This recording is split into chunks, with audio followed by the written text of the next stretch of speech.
Boa noite a todos aqui presentes no Zoom e aqui no na nossa sede. A gente hoje, eu perguntei para o palestrante se ele queria encomendar uma música de abertura.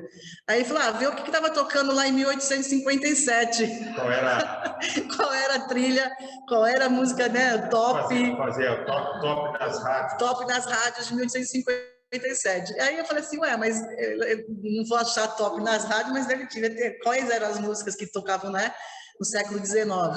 Aí eu puxei, só para a gente se divertir e lembrar um pouquinho, depois eu vou contar o que a gente vai lembrar, eu puxei uma cena de um filme que traz umas danças, né, danças na Europa, em Paris, e aí a Rita vai compartilhar com a gente agora para a gente curtir isso um pouquinho, tá bom?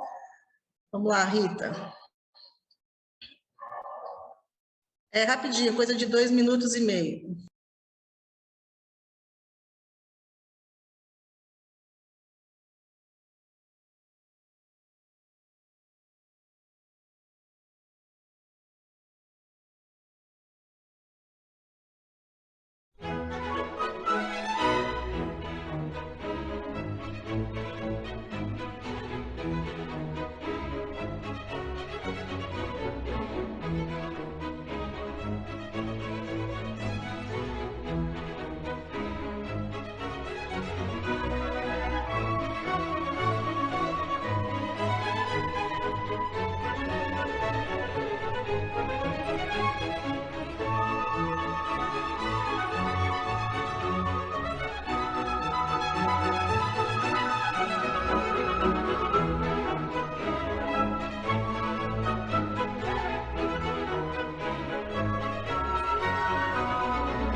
Eu queria dizer para vocês, se vocês imaginam Kardec e a Amélie Boudet dançando num baile desses aí. Mas para a gente situar, né? Era mais ou menos essa época, os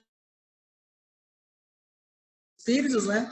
E aí eu fui buscar algumas músicas dessa época, do século XIX, que é uma época que tinha sinfonias, Schubert, Schumann, Brahms, e tinham essas danças, essas eram as mais populares, né? Aí eu fui buscar também as músicas brasileiras dessa época, mas aí fica para um próximo capítulo, que é bem legal também a história da música brasileira. E eu queria só comentar um detalhe, não sei se o Ademar vai lembrar ou se ele chegou a pegar, nós tínhamos um casal aqui na nossa casa, que chamávamos o cara da Dona Jéssica e o seu Edmundo, tá? E eles faziam, gente, com a gente na mocidade do centro, eles faziam sarais. Eles é que eles criaram aquele grupo Ars, né? Como é que era? Ars Viva. Eram muitos anos com shows aqui em Santos. E eles faziam sarais na casa dele. Então ela tocava piano, essas músicas todas dessa época, e cantavam, e ensinavam a gente essas danças, e a gente fazia, né, o minueto, e a gente de uma certa forma a gente põe umas roupas lá que pareciam alguma coisa que relembrava essa época, e era muito gostoso. Imagina aquele monte de jovens, né, dentro de uma sala, numa casa, e dançando essas danças, né, dessa época. Se a gente pegasse os jovens de hoje, acho que eles não iam nem entender, né? Não faz parte da cultura. Mas a gente ia, era muito gostoso. Então, foi uma lembrança bem legal que eu tive ao assistir, ao pesquisar essa música aqui de abertura. Então, para hoje, gente, que é aqui, dia 2 de fevereiro de 2022, a Ivone já vai transmitir para a gente agora no Facebook, e a gente já vai dar uma boa noite. Para hoje, a gente convidou o Ademar, porque o Ademar já fez uma primeira temporada falando sobre as obras básicas. Então, nós estamos na segunda temporada. Ano passado, ele já começou a fazer o que é o Espiritismo, que é uma obra, né, um livrozinho, um livro menor. Eu não lembro da sequência, ele não foi o primeiro foi o Livro dos Espíritos. Depois ele publicou o que é o Espiritismo e outras obras. O Livro dos Médiuns e tal. Depois você conta em que momento entrou o que é o Espiritismo. E, então, hoje a gente convidou para falar sobre o Livro dos Espíritos. E aí vai na sequência, durante o ano, a gente vai transmitir as outras, vai abordar os outros livros, tá? E o Livro dos Espíritos no contexto atual, né? Sua relação com o mundo atual. Se tem relação, se tem diálogo, né, com o mundo atual. Então, o Adhemar, todos conhecem o Adhemar Arthur, ele é médico, sanitarista, professor universitário, pesquisador, nosso grande colaborador e frequentador, participante aqui do Centro Espírita Allan Kardec, do CPDOC e outros órgãos aí ligados ao Espiritismo. E, então, hoje ele está aqui para falar para a gente sobre esse tema. Muito obrigada, viu, Adhemar? Eu vou mudar a câmera para você, tá? Beleza. Está quente aqui hoje? Tá, o ar-condicionado não está funcionando. Não está. Todos... Nós vamos botar... Todo mundo vê? Vamos. Pode falar e ela já coloca. Boa noite. Boa noite a todos que estão em casa. Estão me ouvindo bem? Tá bacana aí? Só para dar um retorno. Tá. É um prazer estar de novo com vocês nesse retorno de atividades que nós estamos fazendo aos poucos, né? Para poder adequar aí as normas sanitárias e fazer tudo com muita segurança, né? O Centro Espírita Allan Kardec recebe a todos e a todas que estão aqui presentes, os que estão à distância em vários cantinhos, nas suas casas, em vários lugares do Brasil, né? Com muito carinho e com um compromisso muito grande de aprofundar a divulgação e o estudo do Espiritismo. E esse tema que nós vamos tratar hoje, a atualidade do Livro dos Espíritos, eu acho que ele se reveste de uma importância muito grande, né? E eu vou tentar explicar um pouquinho dessa visão que eu tenho, né, do porquê que depois de tanto tempo, né, vale a pena discutir, vale a pena ler esse livro, vale a pena... E não é um livro para ser lido na corrida, né? É um livro para ser lido com uma perspectiva mesmo de reflexão, de parar, de pensar, de voltar, não pode ter pressa, né? Tanto que a gente aqui no Centro Espírita Allan Kardec, em várias outras casas, a gente sempre tem os nossos cursos básicos de Espiritismo, que basicamente se estruturam a partir dos tópicos principais desse livro, porque ele introduz o pensamento filosófico espírita, né? O Espiritismo, enquanto uma visão de mundo, enquanto uma filosofia, se estrutura fundamentalmente a partir desses paradigmas que brotam a partir do Livro dos Espíritos, que é a obra fundamental, né? É a obra fundante do Espiritismo.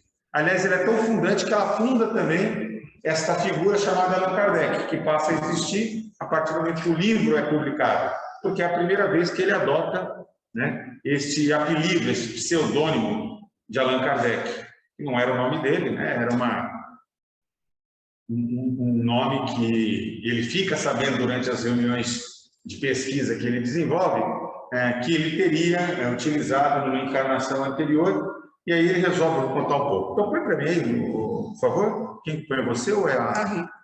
Por favor, Rita, deu certo aí já? Ou não? Deu sim. Não, não deu. Não, ela vai compartilhar, calma. É que senão eu vou sem. Não. Então, se eu trouxe um material, eu não vou me apoiar muito, vou passar meio rápido por uma parte dele. Consegue projetar a tela inteira? E a apresentação, Rita? Pode já passar o próximo, por favor. Então, assim, é um pouco essa perspectiva, né? A primeira questão que eu queria destacar é que, como qualquer outra obra, de qualquer outro pensador, ela precisa ser colocada em análise a partir do texto e do contexto no qual ela foi produzida, né? Tem muita gente que se apropria, aliás, não só do Livro dos Espíritos, mas do Evangelho segundo o Espiritismo, ou de qualquer outra obra, né, como se fosse um texto sagrado, e que, portanto, tem que ser lido como uma verdade absoluta. Isso é absolutamente inadequado, né? Como toda obra humana, mas foram os espíritos que ajudaram a construir, né? A espiritualidade trabalhou com Allan Kardec. Mas quem são os espíritos? Por definição, os espíritos somos nós, num outro plano existencial que continua após a morte do corpo físico. Então, somos falíveis, somos humanos, não temos todas as capacidades para falar sobre todas as coisas, para saber todas as coisas. Portanto, é uma obra fundamentalmente que dialoga com a sociedade europeia, não era nem planetária, porque o mundo era muito eurocêntrico, né? De meados do século XIX, com um conjunto de problemas que estavam colocados para aquela sociedade. Alguns são absolutamente atuais, outros ficaram para trás, talvez voltem, né?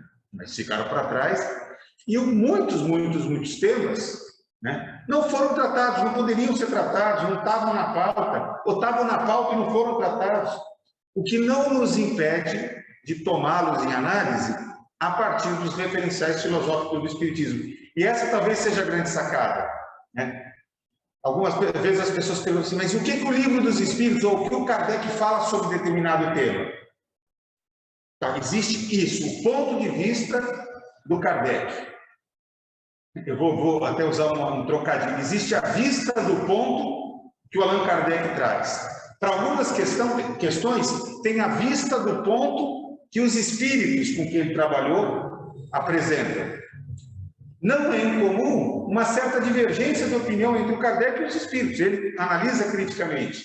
Às vezes há total convergência. Às vezes o Kardec extrapola, vai além.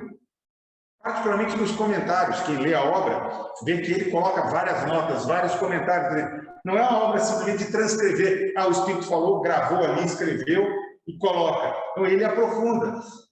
Mas o que é mais interessante, para além disso, ela nos dá fundamentos filosóficos para tomar aqueles temas e os novos temas e pensá-los a partir da filosofia espírita.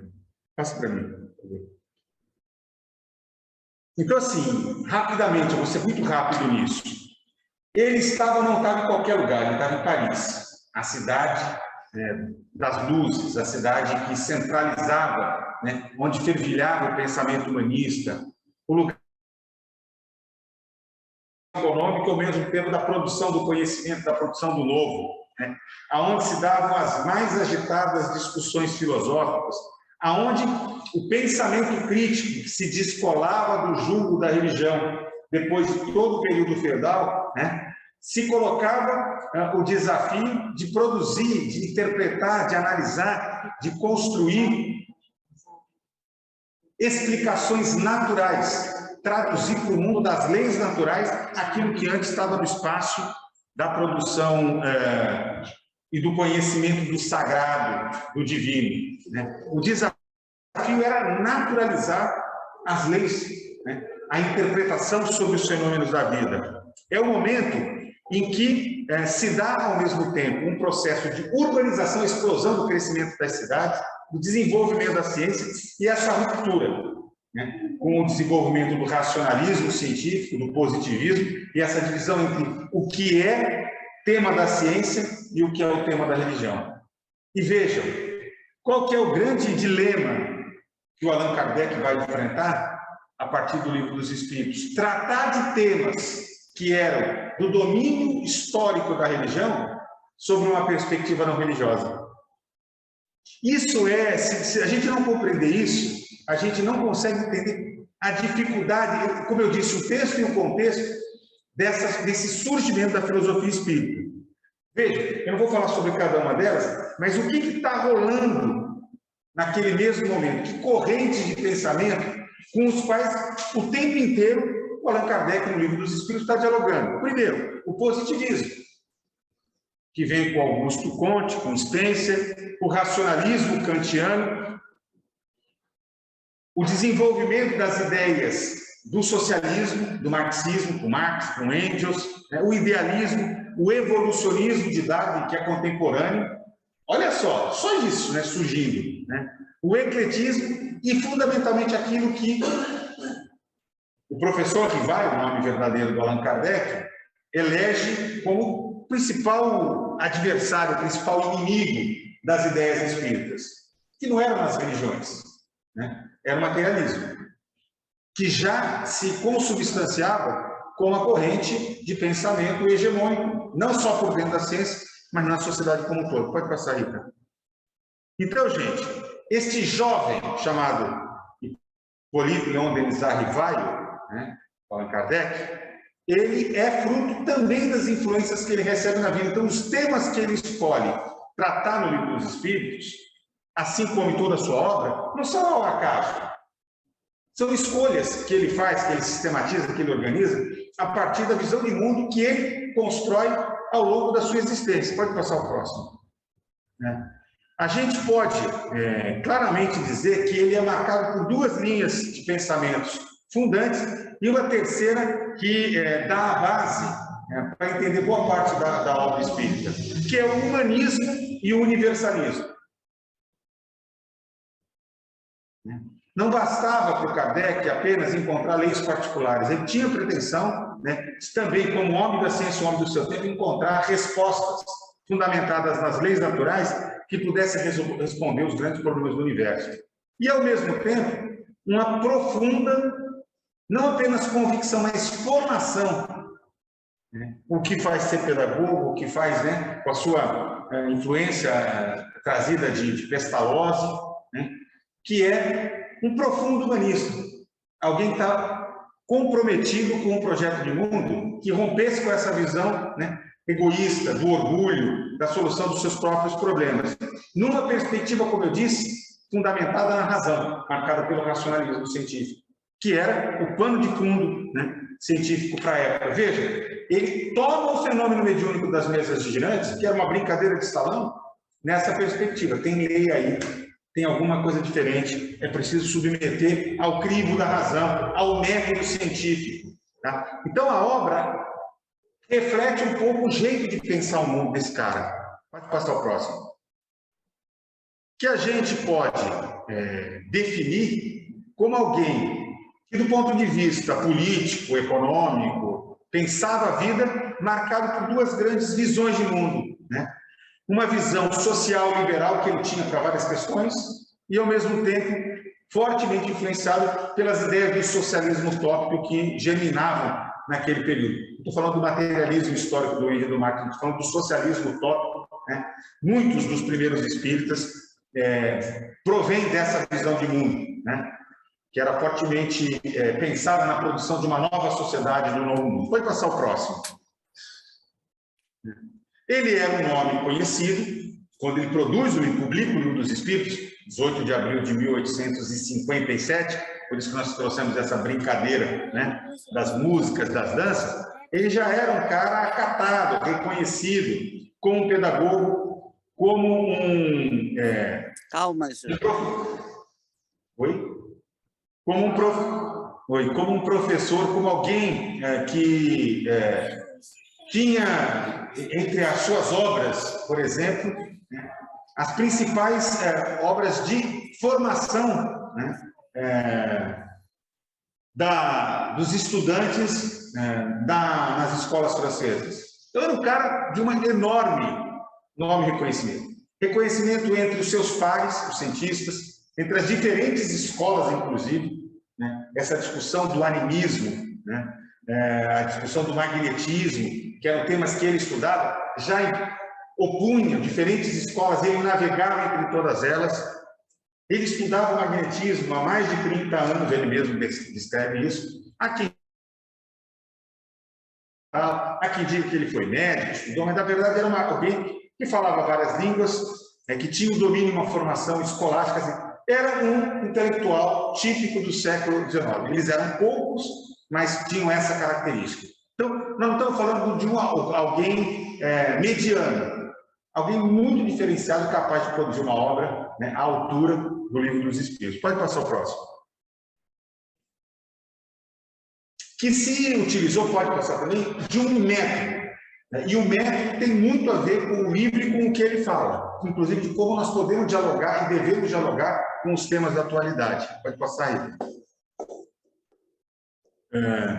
Deu?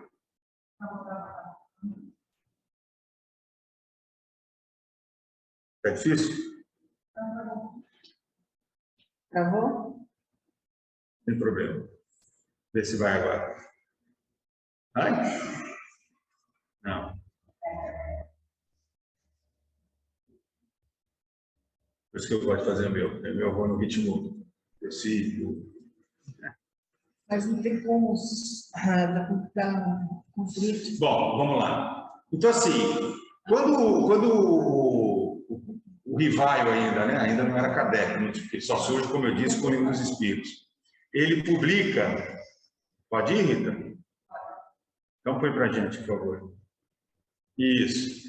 Ele publica o Livro dos Espíritos, eu trago essa frase que ele escreve, olha só, interessante. Das primeiras conclusões das minhas observações foi constatar que os espíritos, sendo apenas a alma dos homens, não possuíam nem a soberana sabedoria, nem a soberana ciência.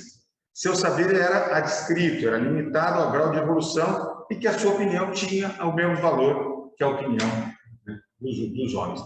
Então, gente, é fundamental entender por quê? Porque a obra ganha uma outra conotação, não ganha?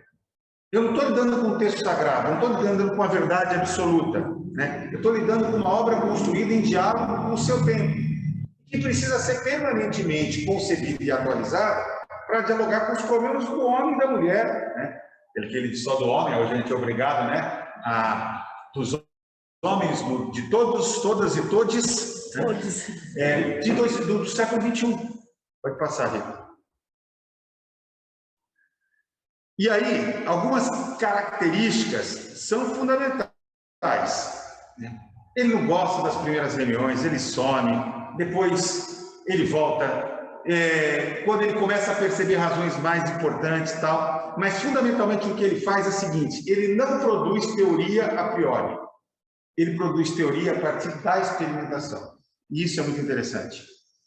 Por quê? Porque é uma perspectiva de se posicionar não a partir de um conhecimento que está dado, mas a partir de um conjunto de elaborações que são frutos da experimentação, da investigação. E aí ele estabelece algumas características. Primeiro, ele rejeita a infalibilidade tanto dos espíritos como dos médiuns. Talvez para hoje, mais do que nunca, é importante afirmar isso. Porque a gente ouve uma mensagem mediúnica, já acha que isso tem plena sabedoria, todas as verdades estão ali contidas. Vê um médium falar, em Deus. Vê o espírito pode ser a maior abobrinha, sem nenhuma fundamentação e tal. Então, ele diz assim, olha, não tem infalibilidade. Veja, não estou falando de infalibilidade de papa, não. Estou falando de infalibilidade de toda e qualquer forma de conhecimento. Toda opinião tem que ser submetida ao crivo da razão.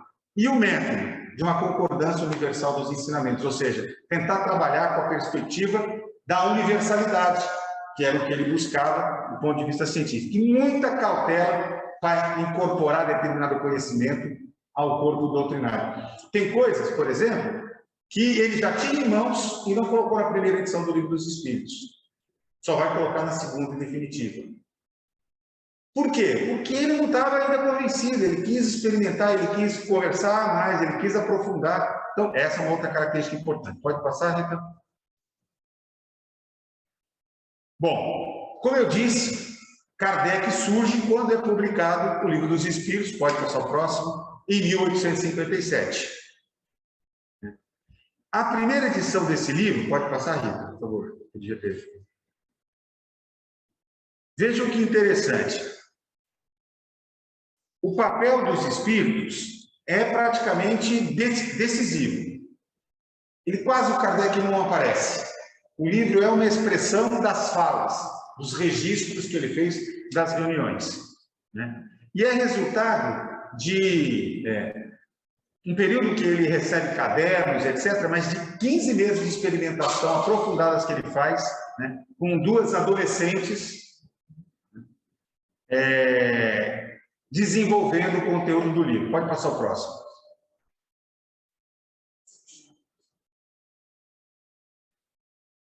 De alguma forma, ele diz assim: as respostas são textualmente as que foram dadas pelos espíritos, e na grande maioria escrita diante dos nossos olhos. Ou seja, ele atribui aos espíritos, né? Aí ele ficou a preparação de perguntas, de organização da obra, mas ele atribui fundamentalmente aos espíritos. Pode passar, Rita.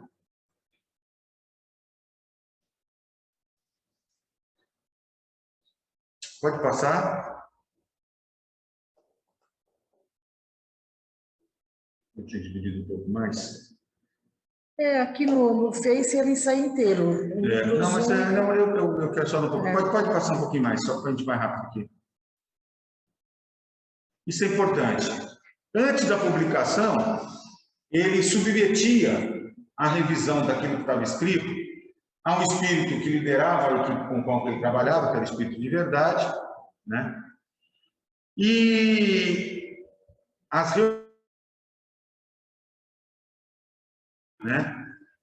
utilizando uma média e um método específico de revisão. Então, tem todo um critério para a produção dessa primeira obra. Pode passar o próximo. Então, essa primeira edição, ele mesmo escreve. É um compêndio de seus ensinamentos dos espíritos, foi escrito por ordem sob ditado dos espíritos superiores para estabelecer os fundamentos da verdadeira doutrina espírita, imune de erros e prejuízos. Não expressa nada que não seja expressão do pensamento deles e não haja passado pelo seu controle. Então, ele tinha uma expectativa ainda, vejam que é uma produção em desenvolvimento, de que haveria uma certa pureza, uma certa garantia de que aquelas comunicações seriam expressão de uma verdade. Pode passar o próximo, Rita, por favor. Ordem, distribuição das questões, forma literária de algumas das coisas que foram redigidas, né? Ele diz: constitui o único trabalho daquele que recebeu a missão de publicar. Ou seja, ele ficou só com essa tarefa. Pode passar. O que eu quero chamar a atenção é que, a partir do momento, pode passar também, Rita, da segunda edição, que é a definitiva, há uma mudança substantiva. Pode passar. Eu quero entrar já na segunda. Pode ir. Por isso que eu queria ver mais rápido. Porque ela não sabe.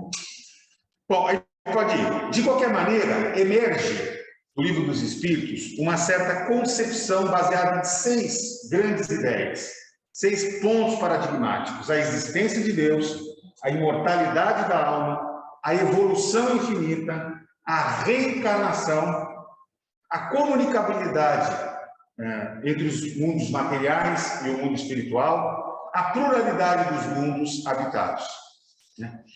Essas são as ideias mais substantivas que formam a chamada filosofia espírita, que já emerge a partir da primeira edição do Livro dos Espíritos. Já está ali, claramente colocado. A existência de Deus, do Espírito, da imortalidade da alma, da reencarnação, da evolução infinita. Veja, falar em evolução sem a publicação da teoria da evolução das espécies. Dialogando com um tema que era um grande tabu, não entre o mundo científico. O mundo científico já fervilhava essa discussão.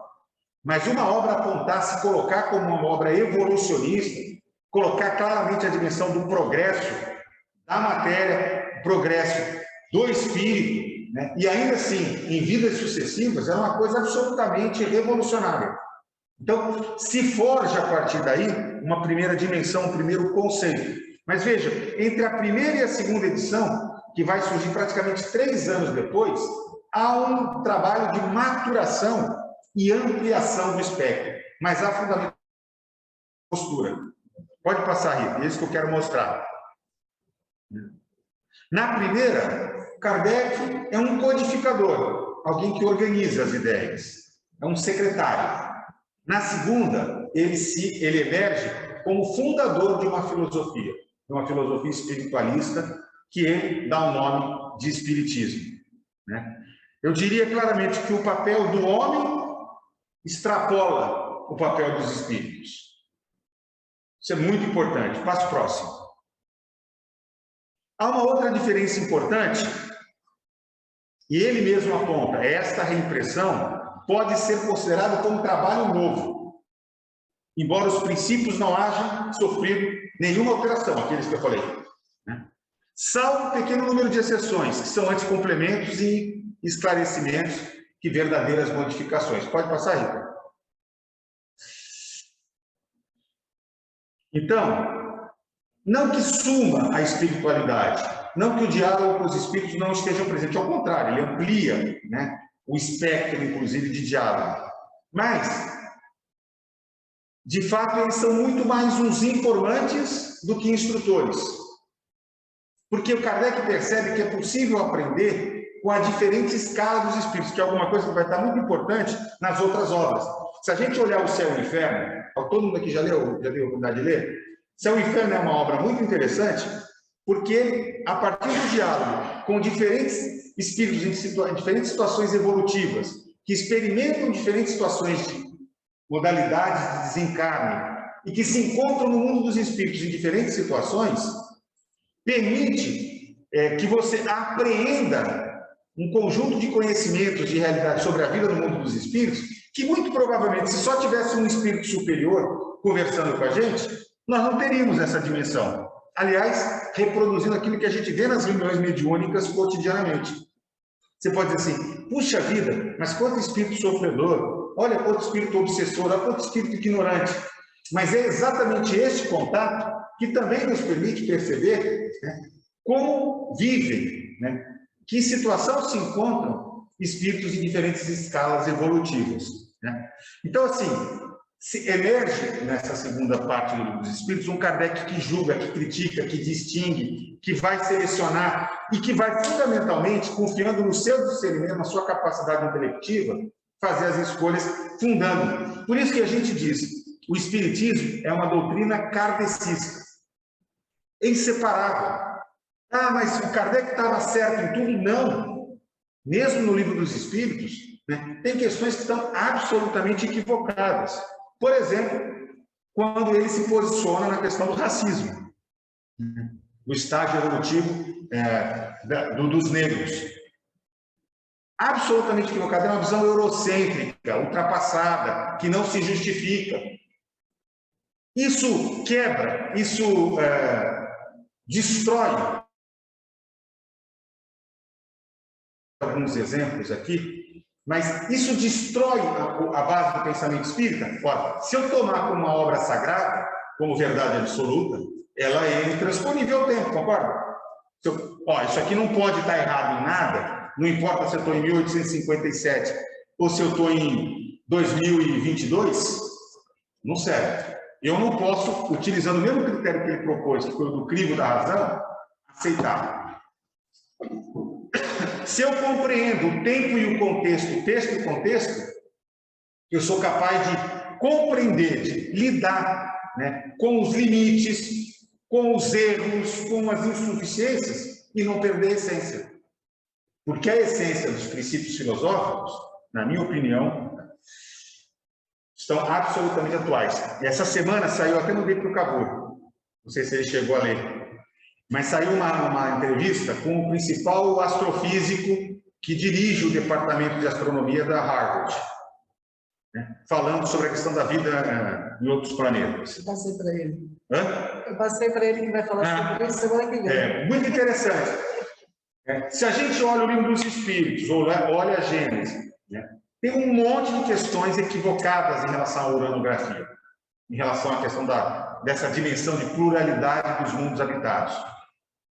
Conceitos que eram os conceitos científicos na época, né, e que não se sustentam hoje. Mas este fundamento da pluralidade dos mundos habitados, da existência de vidas em outros planetas, e como um processo que faz parte da jornada evolutiva dos espíritos, etc., né, ele cada vez mais vai sendo trabalhado como uma hipótese ainda, altamente considerada pelos principais intelectuais que lidam com o tema de explorar o universo. Veja, nós estamos falando de 1857. Vários companheiros espíritas dizem, isso aqui tem que jogar tudo fora, não serve nada. Bom, sempre, toda obra tem um contexto histórico, então ela serve para nos dar um ponto de partida. A essência da ideia continua atual. O jeito que ela foi escrita, uma série de questões, não podem mais ser consideradas. Rita, pode passar. Então, indo um pouquinho mais em frente, o Kardec, quando publica o segundo livro, o Livro dos Espíritos na segunda versão, desculpa, ele já se utiliza de mais médiuns, ele já tem a Sociedade Parisiense de Estudos Espíritas, que ele cria em 1º de janeiro de 1858, funcionando, com reuniões mediúnicas regulares, se comunicando com grupos mediúnicos, né? Estudiosos espíritas de outros cantos da França e do mundo. 3 anos, aquele negócio explode, né? Se cria muito rapidamente. Utiliza a revista espírita, né? De maneira muito interessante, não apenas para discutir os temas doutrinários, mas para fazer uma análise dos temas da atualidade, a partir da filosofia espírita, que é o que eu estava dizendo, que a gente tem que continuar fazendo em pleno século XXI. Então, ele pegava um determinado fenômeno, um determinado evento que tinha, uma situação que tinha acontecido que era importante, e dialogava com ela a partir de... Sempre procurando trabalhar a partir daquela metodologia, né, do crivo da razão, desse cuidado na incorporação dos conhecimentos. Pode passar, Rita. Palavra mais falada, né, senhora?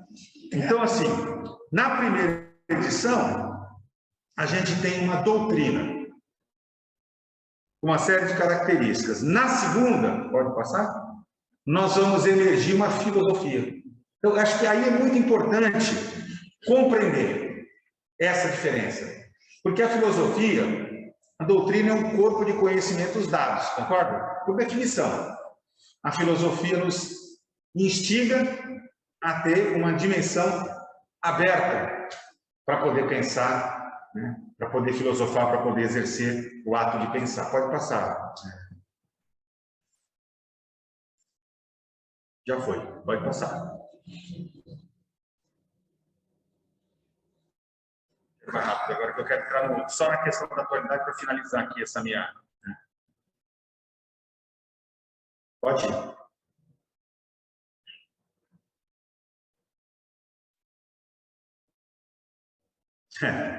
Isso é interessante. Na página de abertura, está escrito na primeira edição: escrito e publicado conforme o ditado e a ordem dos espíritos superiores. Passa a segunda. Passa a próxima.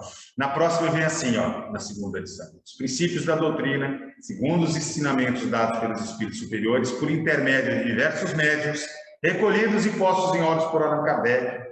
Segunda edição totalmente refundida e consideravelmente aumentada. Foi tão aumentada, pode passar, que ela vai pular em números de maneira importante. A primeira trata de 501 questões e a segunda vai tratar de 1018 perguntas com inúmeros comentários, com inúmeros textos, com inúmeras notas, né? Que, na verdade, é a grande riqueza do livro.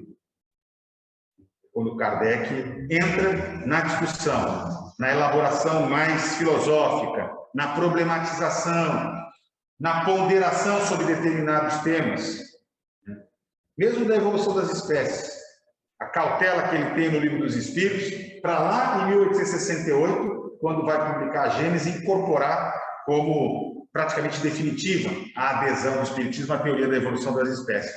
Passa o próximo, por favor. Bom, pode ir. Pode ir, vamos lá, vamos em frente. Eu quero entrar já direto para terminar. Pode ir, passar.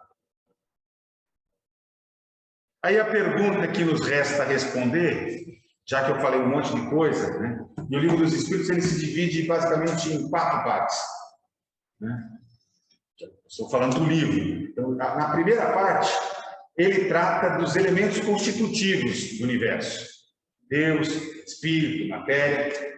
Na segunda parte tem uma belíssima introdução, né? Já demarcando filosoficamente as discussões sobre espírito, sobre alma, né? Sobre os fundamentos, sobre os antecedentes da história toda. Mas na primeira parte ele vai tratar disso: Deus, as almas, né? Essa relação entre o mundo material e o mundo espiritual, que é aprofundada na segunda parte. Na segunda parte ele trata dos temas da vida no mundo dos espíritos: do nascimento, do reencarne, da morte do corpo físico, da condição dos espíritos depois do desencarne. Na terceira parte do livro, né, ele tem uma dimensão de aplicabilidade às relações humanas e sociais, quando ele trata das leis morais. E vai aprofundar a discussão sobre a vida em sociedade. É quase que uma dimensão, na perspectiva humanista, da aplicação dos conceitos, dos fundamentos filosóficos do Espiritismo na vida em sociedade. A função que a gente tem na vida, né? Então vai falar sobre a lei de adoração, a lei de reprodução, a lei de conservação, a lei do trabalho, sobre a liberdade, sobre a fraternidade, a justiça, o amor, sobre o progresso, enfim, sobre um conjunto de temas, sempre em diálogo com os espíritos, que é um método bem interessante, produzindo uma abordagem sobre os principais temas que estavam colocados para aquela sociedade.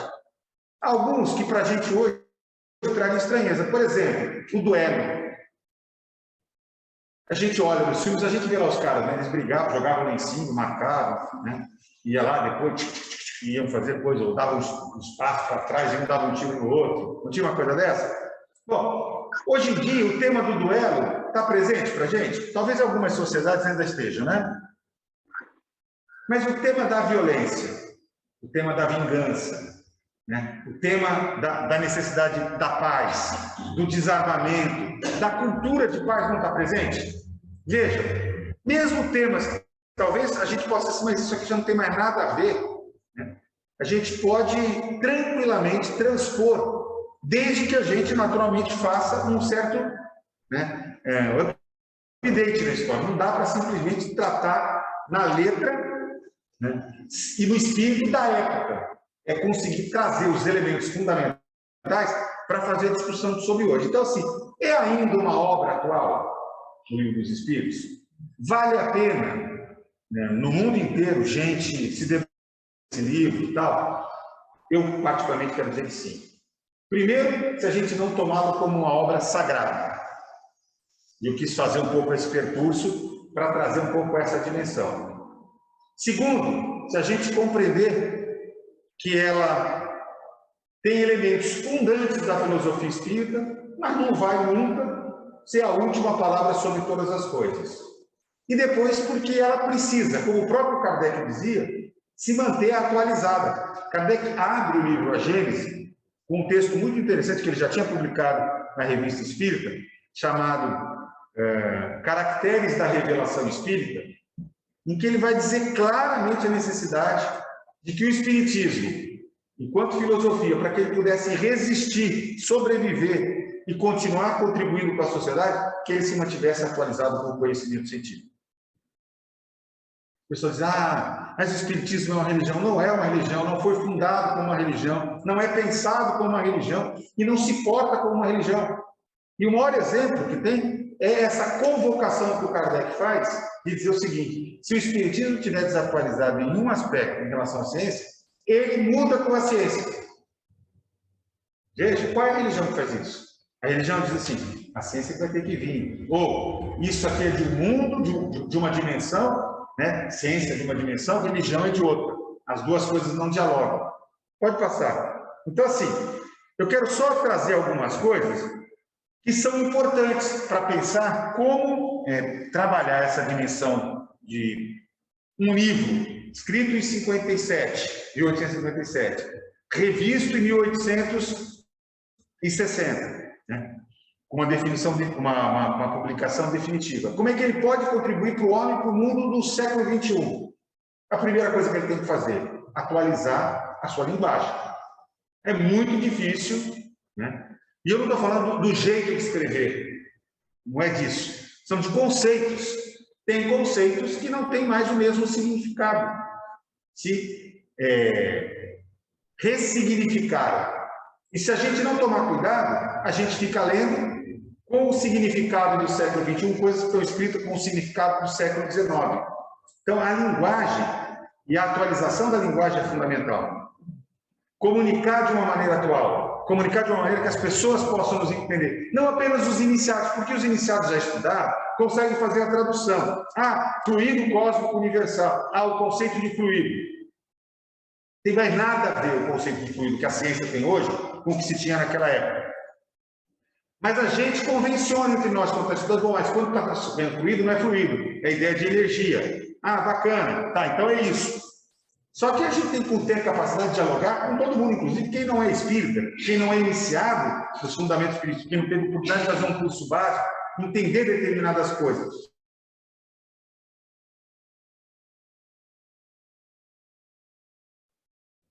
Pode passar? O próprio Kardec dizia, né? As palavras pouco importam, o sentido delas é que importa, mas na verdade as palavras importam muito. A relação, a produção de conhecimento, a socialização de qualquer coisa se dá por meio da palavra, né? Pela linguagem, seja ela escrita, seja ela falada, seja ela corporal. Há uma segunda dimensão de conceitos, né, que são fundamentais. São aqueles que ficaram desatualizados. São aqueles que não estão mais em acordo com o conhecimento científico. E a gente vai encontrar, são poucas coisas nós vamos encontrar. Nós fizemos um trabalho há muitos anos para o Congresso da CEPA de Porto Alegre, que a gente identificou no Livro dos Espíritos um conjunto de temas que não estavam em acordo com o conhecimento científico. Eu falei, por exemplo, da concepção, né, equivocadíssima de que haveria uma inferioridade da raça negra. Hoje nem mais a gente falaria em raça. Mas, de qualquer maneira, quer ver um outro exemplo? Passa aí, eu até já comentei. Relacionado, por exemplo, à uranografia, a formação do planeta. Só para dar um exemplo aqui, todos os globos que circulam no espaço são habitados? Ele pergunta. Sim, respondem os espíritos.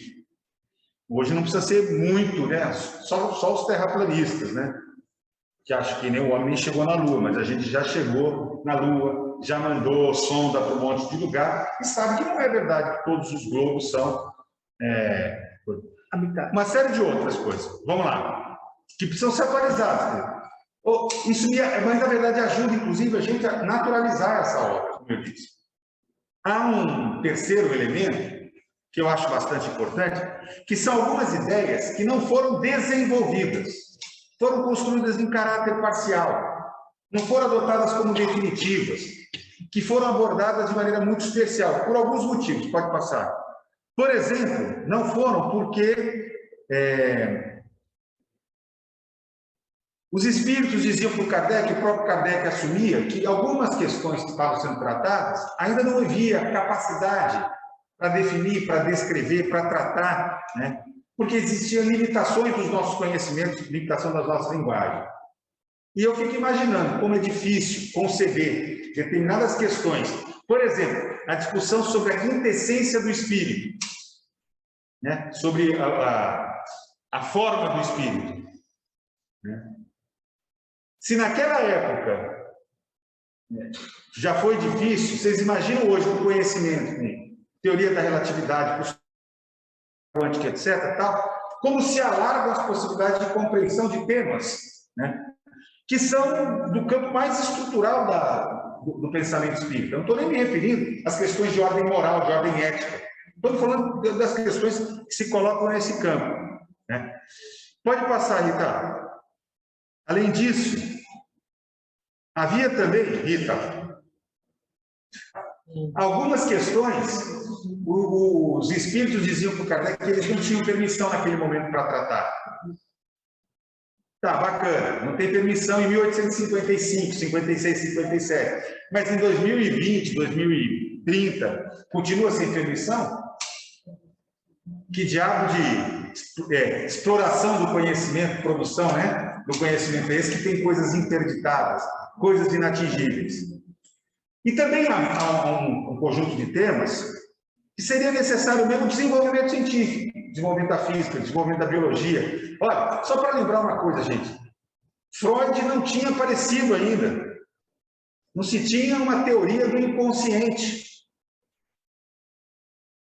E a gente falava de perispírito, falava de memória espiritual, falava um monte de coisa. Então, assim, é muito interessante como o Livro dos Espíritos antecipa e depois pode ser alargada a sua capacidade de compreensão quando ele é embebido, ele é engravidado de outros conhecimentos que vêm de outras correntes do pensamento que nos ajudam a compreender muitas coisas. Seja no campo da biologia, da genética, da física, da psicologia, da psicanálise, enfim, um conjunto de ciências. Fala aí, esse é o Biomago. Robótica. Da robótica? Inteligência artificial. Como a gente vai lidar com isso?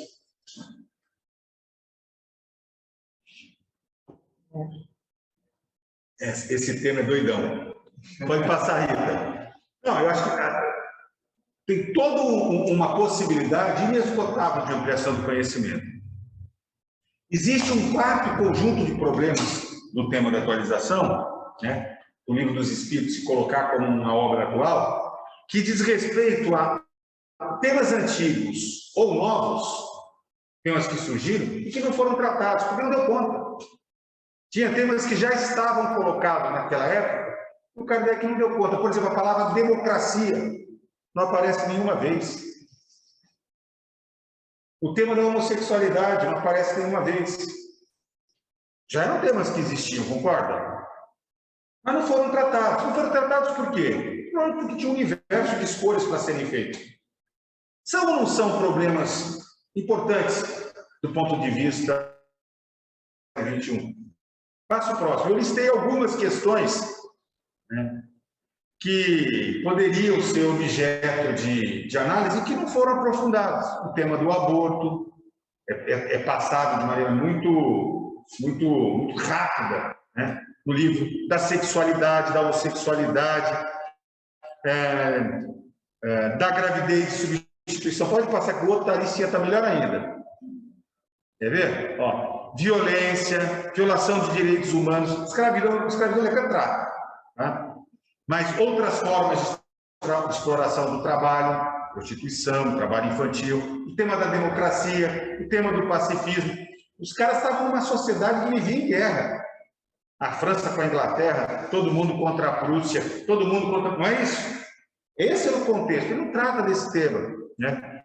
Do totalitarismo, da justiça social até trata um pouco, da ética, enfim, de um conjunto de temas que a gente poderia colocar aqui como temas atuais, que o fato dele não ter tratado no livro, eu insisto, não nos impede de produzir um conjunto de reflexões a partir dessa visão, baseada na existência de Deus, um Deus completamente diferente do que foi produzido até então, da ideia da imortalidade da alma, da evolução infinita, do nosso papel como protagonistas do nosso desenvolvimento intelectual e moral, individual e coletivo. Pode ir em frente, por favor. Eu vou terminar com... Pode ir. Pode passar. Eu quero chegar aqui. Por exemplo, os livros que a CEPA tem publicado na coleção Livre e Pensar estão disponíveis na página da CEPA para download gratuito, tá?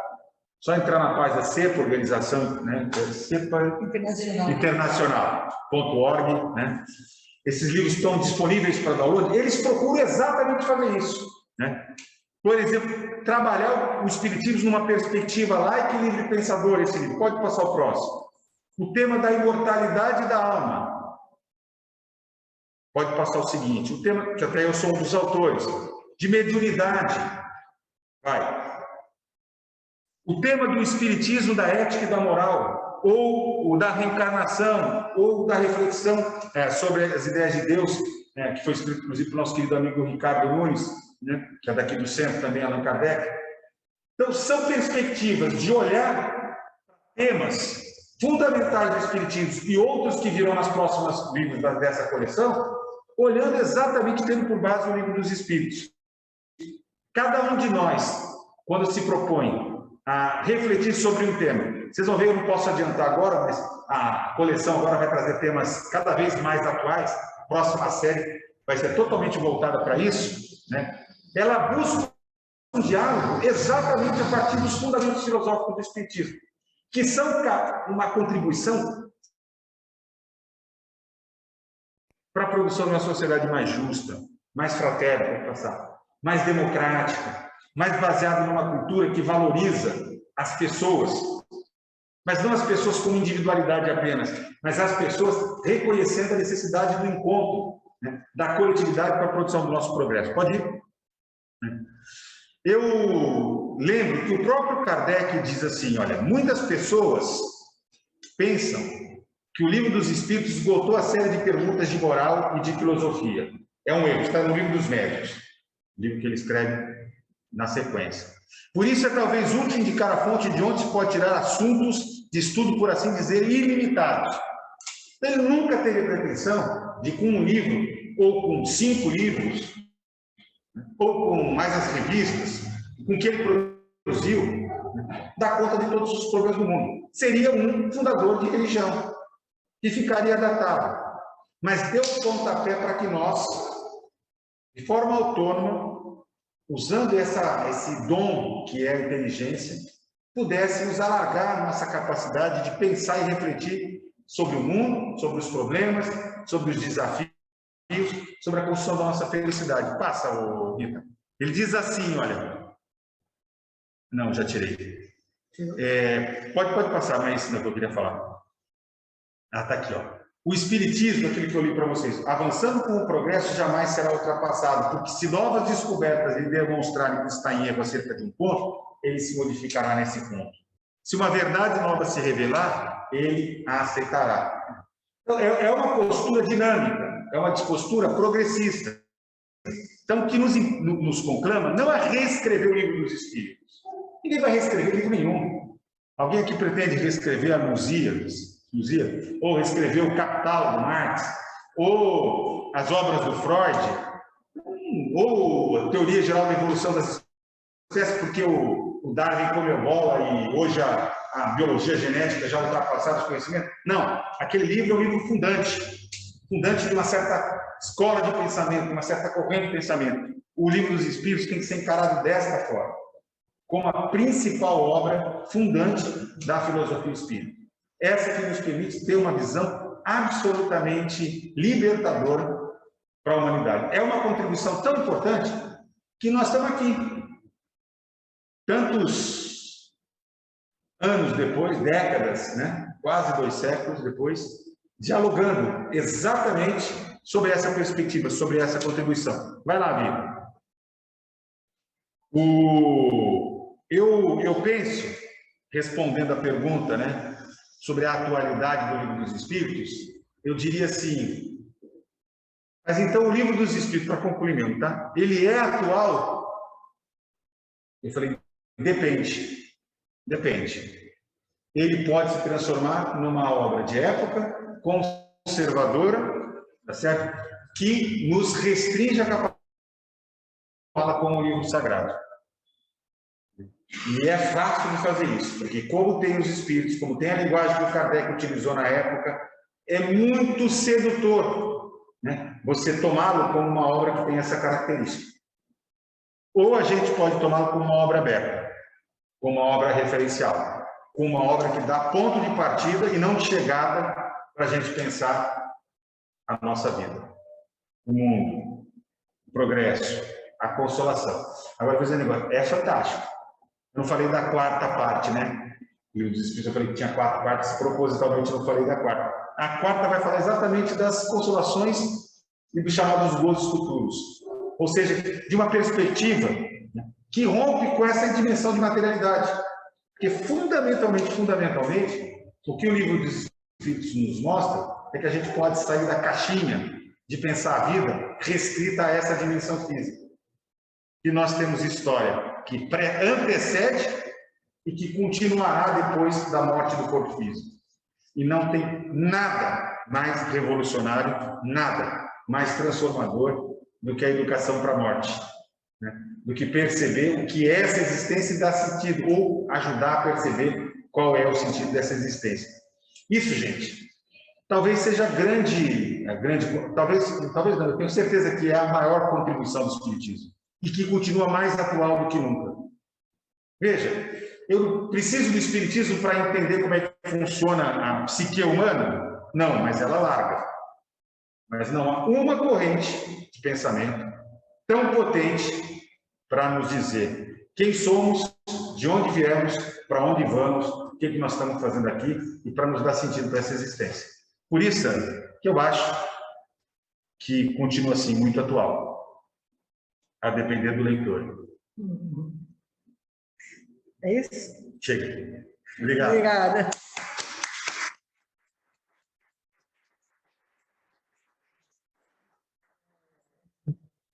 Deixa eu mudar aqui para a minha câmera. Muito bom, gente. Obrigada, Ademar. Tem uma pergunta aqui que eu vi já no chat do Neventon. Querido Neventon. Neventon, você quer falar, Neventon? Se estiver aí, você pode abrir o microfone para falar? Oi, Ademar. Boa noite, pessoal. Ademar, boa noite. Eu fui surpreendido essa semana com uma postagem no Facebook que dava alguns expoentes espíritas, que eu não sei quem são, não aceitarem de forma alguma que Kardec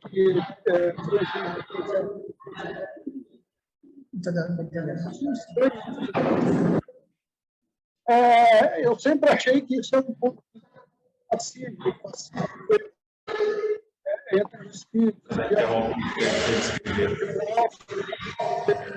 E havia... Neventon, desculpa te interromper, nós não estamos conseguindo entender porque está cortando um pouquinho a conexão. Você quer escrever a sua pergunta? Não tem como. A pergunta é proposta. Você pode colocar ela assim. Resumidamente, é isso que eu quero saber. A pergunta. Quero saber a opinião do Ademar sobre o tamanho da influência do positivismo em Kardec. Que ele possa citar alguns aspectos que ficam essa influência. Entenderam? Neventon, eu vou reproduzir a sua pergunta aqui. Eu gostaria de saber a sua opinião sobre o tamanho da influência do positivismo em Kardec. Você poderia citar... Sim, para baixo. Poderia citar particularidades que atestam essa influência? É isso, Neventon? Exatamente. Então, vamos lá. Então, eu acho assim, fundante. O pensamento do Kardec é um pensamento positivista. E eu vou dar alguns exemplos. Se a gente olhar boa parte da obra do Comte, Augusto Comte, né? Particularmente a própria concepção que ele tem, por exemplo, sobre Deus, ou sobre o método científico, sobre o primário da razão, sobre o postulado de leis para explicar os fenômenos, sobre a ideia de que todo efeito tem uma causa. São concepções que são fundadas exatamente nessa dimensão do positivismo, né? E que se afirmava como a corrente filosófica de excelência do pensamento científico até então, né? Da mesma maneira que o racionalismo científico moderno vai se, como grande corrente, ele faz essa ruptura, trazendo não apenas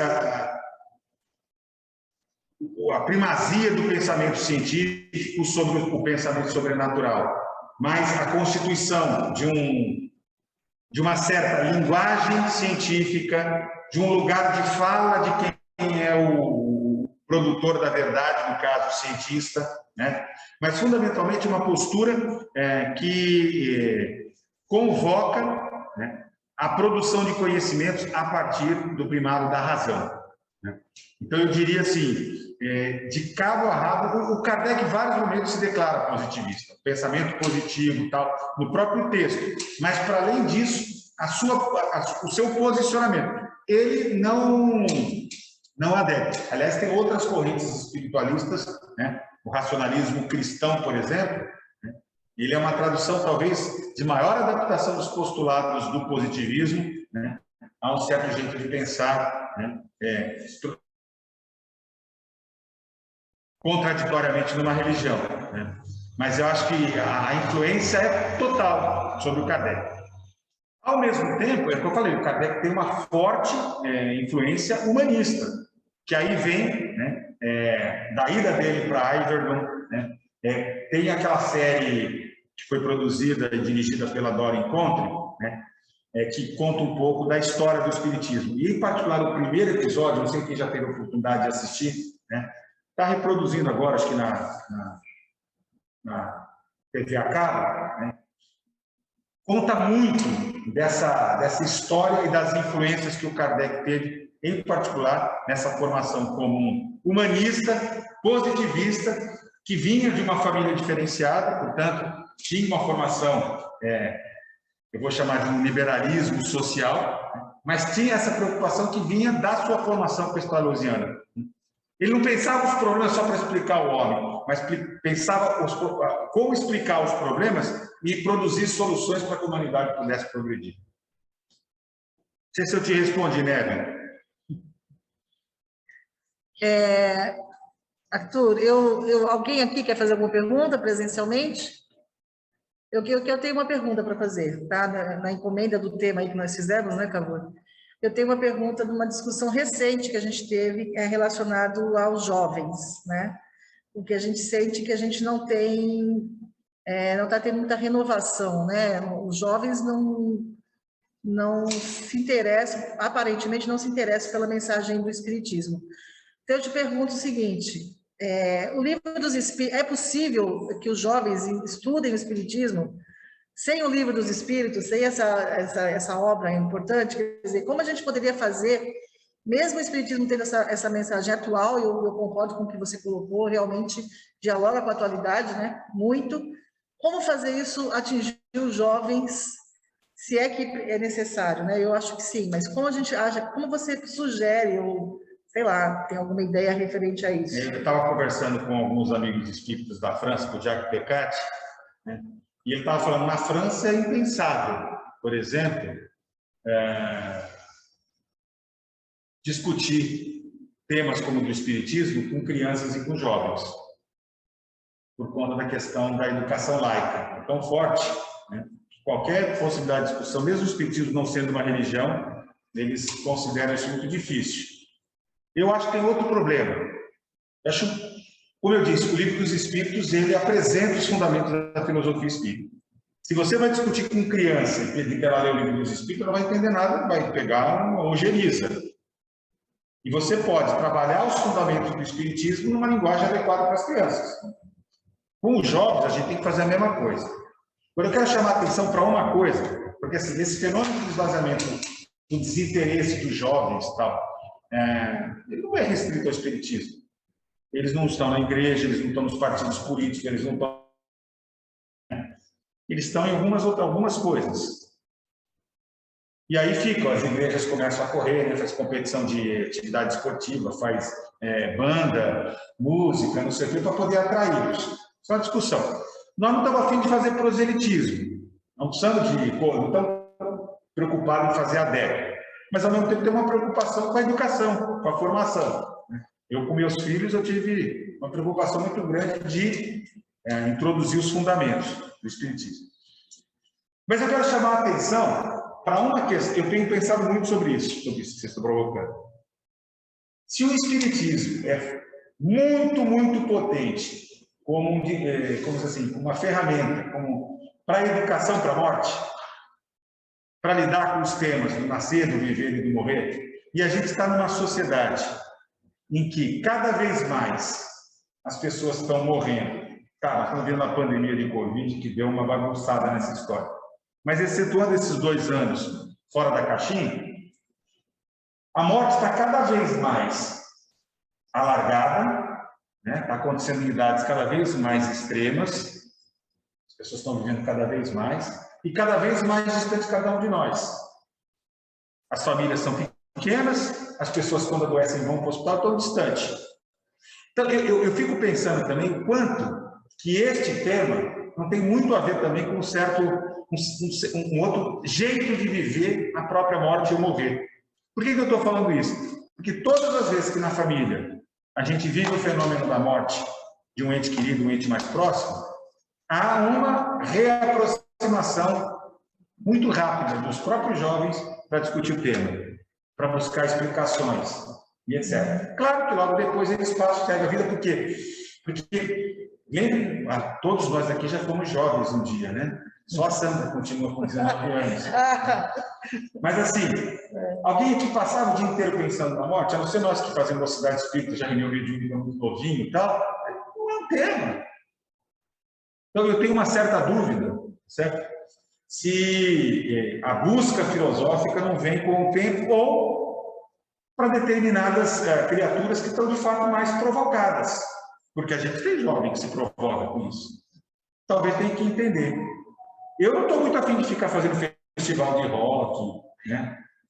Pagode para jovem e tal, com temática espírita e tal, né? Para ficar atraindo. Então, nós temos que encontrar um pouco como é que é isso. Não sei, não tenho resposta, não. Certo. Mas é isso mesmo, né? Acho que a gente tem que... Mas esse tema da morte a gente precisa entender mais. Estudar o espiritismo, sim, na linguagem, né? Quando jovens, né? Quando se tem algum jovem que vem, a gente tem que trazer essa linguagem mais atual. E o espiritismo é essa mensagem, né? Atual mesmo. Então é isso. Gente, muito obrigada. Arthur, você quer falar mais alguma coisa para encerrar? Só um convite para quem não leu ainda o livro, ler, e quem já leu, ler o livro lê-lo com essa perspectiva. Né? Vocês vão encontrar muita coisa esquisita. Muita coisa esquisita. Deus é justo. Deus é soberanamente bom. Mas aparecem uns espíritos falando, Deus castiga, Deus judia, Deus não sei o quê. Sabe? Aí você começa a perceber, claro, você está lidando com espíritos daquele tempo. Espíritos que tinham sido católicos, espíritos que estavam fortemente amarrados a um certo jeito de pensar. Eles usam uma linguagem esquisita. Né? Quer dizer, que Deus é esse que castiga? Pecado? Não tem pecado. Mas está lá. Então, aí caramba, olha, é um outro jeito de olhar. Você meio que é quase que libertador, viu, gente? Você consegue, inclusive, pensar sobre outra perspectiva. Mas não vira outra palestra. Certo. Muito libertador mesmo. Eu lembro quando a gente fez a atualização, aquele trabalho, eu fiz a leitura do livro O Evangelho, segundo o Espiritismo. E aí é muito interessante essa releitura, com essa análise, né, com essa visão crítica, é bem interessante mesmo. Bom, amigos, antes da gente encerrar, a Rita vai passar para a gente aqui 2 recadinhos, 2 avisos, tá? 2 divulgações que a gente quer fazer. Primeiro, Rita, qual vai ser? A próxima quarta-feira, já fica aqui o convite, né, aos amigos do Facebook, a palestra que vai fazer é o Cavour, e aí o tema é exatamente esse, viu, abordando essas questões, viu, Ademar? O ser humano frente à grandiosidade cósmica. Olha só. E aí eu passei esse artigo que você encaminhou, né, que tem algumas coisas que foram, né, bem interessantes, foi bem intuitivo isso, né? Foi bem sincronizado. Então, fica aí o convite, próxima semana, nossa palestra aqui no modelo presencial e à distância também, tá bom? Gente, fica esse convite para que vocês divulguem, né? Que já estamos com as palestras presenciais, já estamos fazendo também o trabalho de emissão energética aqui às quartas-feiras, e algumas pessoas ainda não sabem, né? Então, se vocês souberem de alguém que queira, né, vir presencialmente, não tem aí acesso a essas ferramentas pela internet, que indique, então, nossa casa, que já retornamos, tá bom? E a próxima atividade, o próximo cartaz que a gente está divulgando aí, é justamente ao início do primeiro curso básico desse ano, né, que é a Introdução à Filosofia Espírita, que quem faz a coordenação é o Cavour, Crispim Neto. São 10 aulas, são 10 quintas-feiras, de 10 de fevereiro a 14 de abril, e esse curso é um curso voltado para pessoas que querem conhecer o Espiritismo, que já têm alguma noção, mas que querem, né, já querem conhecer melhor os princípios e a sua obra, todas as obras básicas, e também ele é um curso, assim, que é necessário para as pessoas que vão fazer depois o curso de mediunidade. Aqui na nossa casa, para quem quer fazer o curso de mediunidade, estudar a mediunidade, tem que fazer esse curso primeiro. Então, eu já indico para aqueles que querem fazer, que venham fazer o curso básico, o curso de mediunidade. Então, o curso de mediunidade vai começar lá para 21 de abril, e esse vai até 14 de abril, tá bom? Essa é a nova turma do curso de mediunidade. Nós sabemos que tem uma turma que fez o 100, né?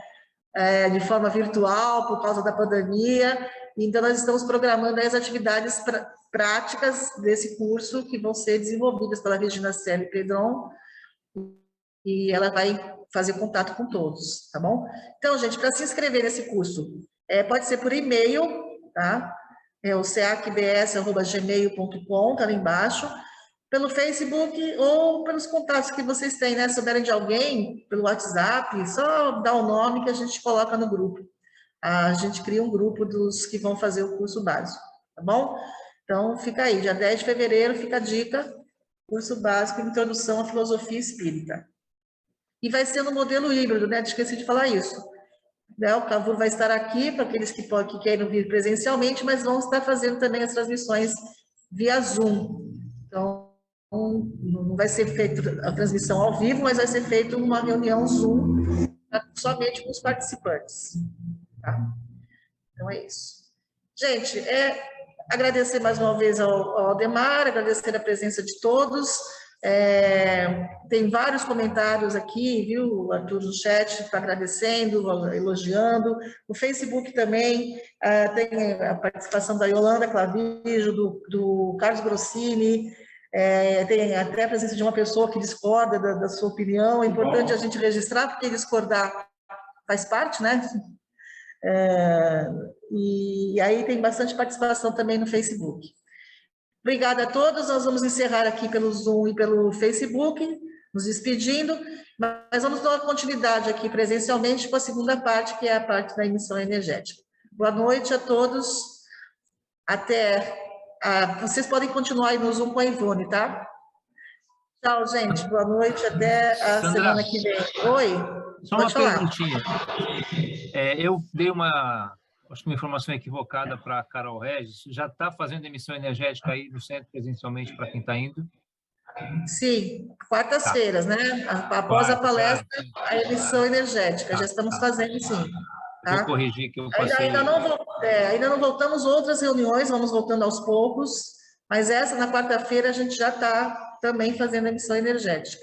Obrigado. Okay? Beijo. Beijo. Tchau. Tchau, Facebook.